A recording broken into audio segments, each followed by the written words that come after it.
Election কমিশনে যত guidelines আছে সবই আমরা প্রিপারেশন নিয়ে নিয়েছি। আমাদের গোটা টিম তৎপর আছে, আজ থেকে নিয়ে অনেক দিন থেকে। আমাদের civil administration, police administration, CAPF, observers খেটেছেন, আর যত আপনার গাইডলাইন্স ছিল ওটা আমরা ইমপ্লিমেন্ট করেছি। We are 100% ready. আজকে ডিসিআরসি থেকে আপনার 44,376 বুথ যেটা আছে ওদের টিম বেরিয়ে গেছে, অ্যান্ড আপনার প্রায় 35,000 টিম অলরেডি পৌঁছে গেছে। প্রত্যেক 2 ঘন্টার মধ্যে আমাদের রিভিউ হচ্ছে।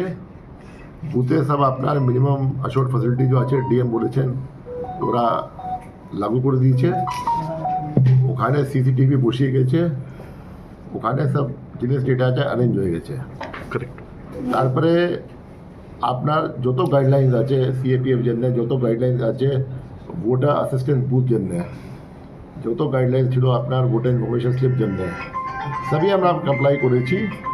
প্রত্যেক যে ভোটার আছে ওর কাছে ভোটার ইনফরমেশন স্লিপ চলে গেছে, ঠিক আছে। তারপরে যে আছে প্রত্যেক ভোটার যেটা আছে ওকে জানানো হয়েছে কি আপনার যে আছে কোনটা বুথ আছে নিয়ে আছে, অ্যান্ড সব মতো অ্যারেঞ্জমেন্ট করে দিয়েছি।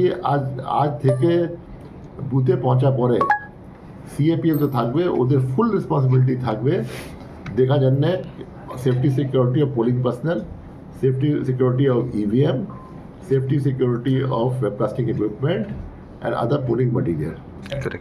কাল সকালে 5:30 সময় থেকে মক পোল আরম্ভ হবে, 7টা সময় থেকে পোল হবে। Vision News 29